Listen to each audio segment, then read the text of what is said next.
Several weeks ago I released a video showing how to create multi-page Streamlit apps using radio buttons. Shortly after releasing that video, Streamlit announced the arrival of true multi-page Streamlit apps, something that many of us have been waiting ages for. For many years we've been using workarounds to add multiple pages to our Streamlit apps, and this just allows us to contain information within certain pages rather than having one long scrollable web page. And the workarounds that existed included using radio buttons to switch between pages, and also to use drop-down lists where we can select pages from that list. So on June 2nd, Streamlit announced that they were releasing the true multi-page feature within Streamlit. And this just makes it much easier to switch between pages, and it is also more visually appealing. And using multiple pages allows us to segment our app into separate sections. So we can have one page to show one particular graph and another page to show another type of graph or data.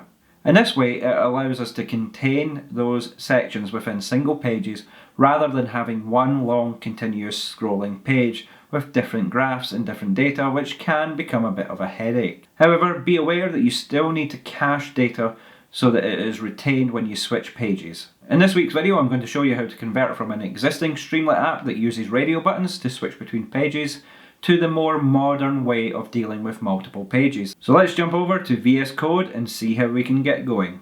Here we are within our Streamlit app that we created a few weeks ago for exploring earthquake data. And within this app we can see that we've got a number of functions, and we've got a navigation menu down here with radio buttons, and if we've got one of those options selected, then we're going to call upon certain functions within that. So to run our app, we can call upon Streamlit run streamlit_app.py or whatever file name you have called the main app file.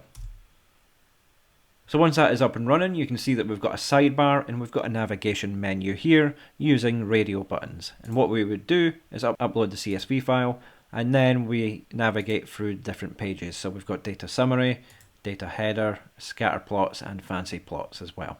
So with the new functionality that has been added to the Streamlit app, we can remove the need for having a navigation menu using radio buttons and use actual pages. And we can do that by creating a new folder within our directory called pages.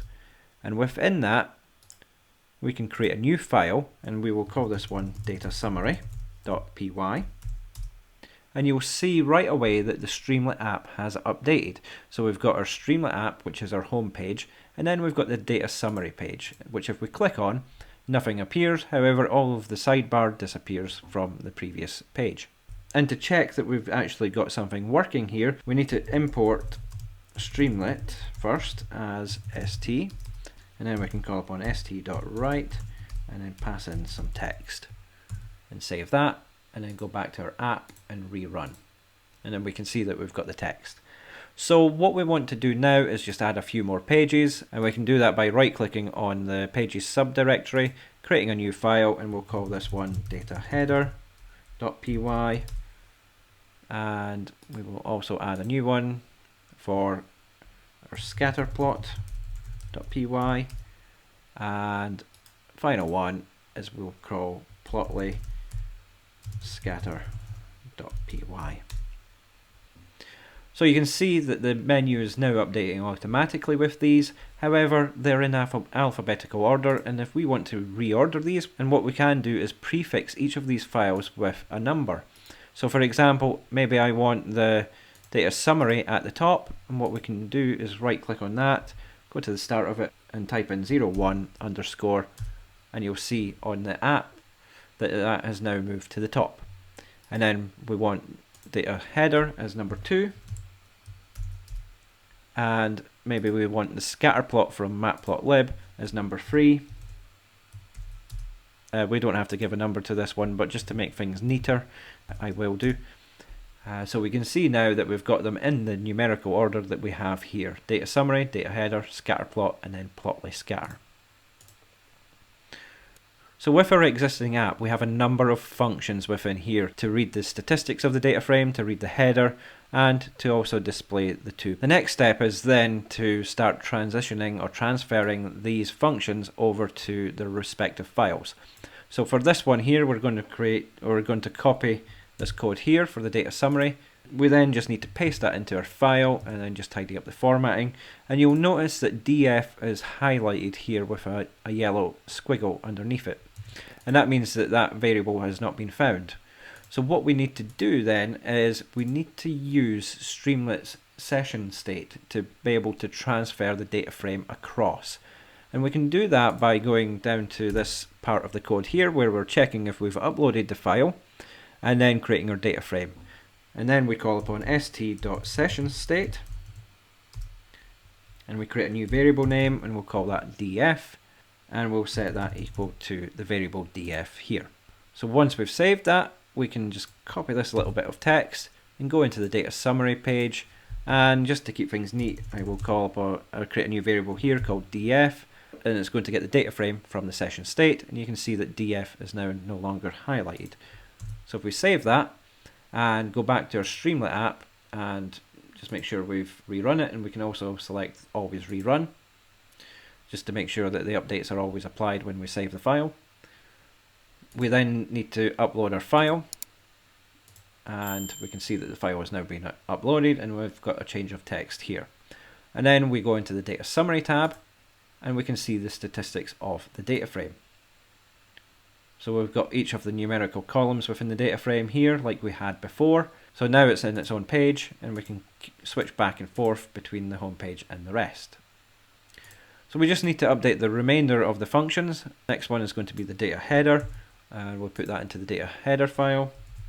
And again, we just need to tidy that up by importing Streamlit as st, and then just copy and paste the code that we've got here into here so that we can call upon that data frame object. And when we go back to the app, we can see that the header of the data frame is now being displayed here. Now we move on to the scatter plots. At the moment there's nothing here, but we can go back to the Streamlit app and then take this display plot function and move it over to the scatter plot file. And again, just a little bit of tidying up, importing Streamlit as st, and also just copying and pasting this line of code here. And then we see that we need to import matplotlib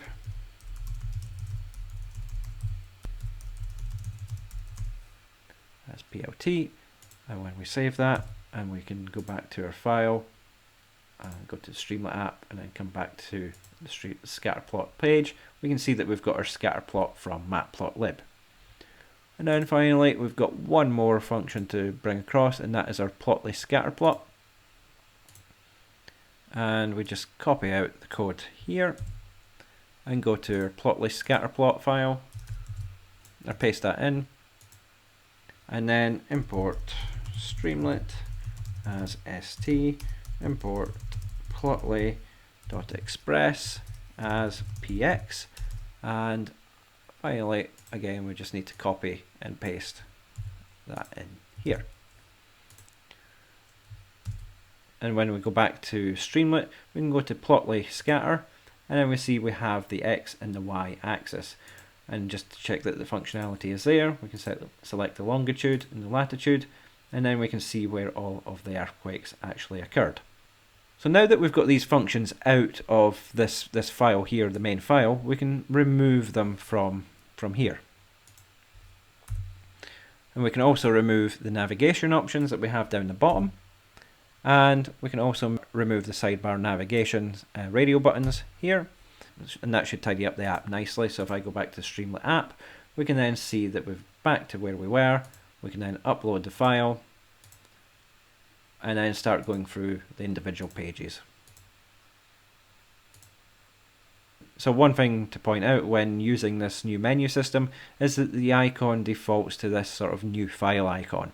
And we can put emojis into the file names as one way to create new icons for this. So if I go, for example, to the data summary and rename this, and then at the start of that put in an emoji of, say, a balloon, and then click off of that to commit the name change, we can then see in the background that the menu has updated with that new emoji. And I can repeat the same again with this file and paste in, say, a snowflake, and click off of it. So those file icons are now updated. However, I'm not sure how reliable this method is, as I would tend not to put emojis in file names at all, especially when you start to import files, say you've got functions within them. There could be issues with that within Python.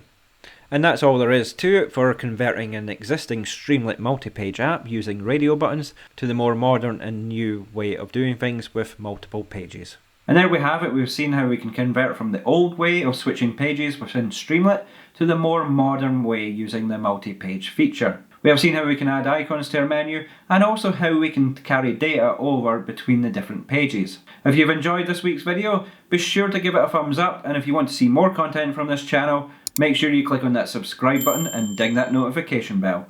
So thanks for watching, and until next time, bye for now.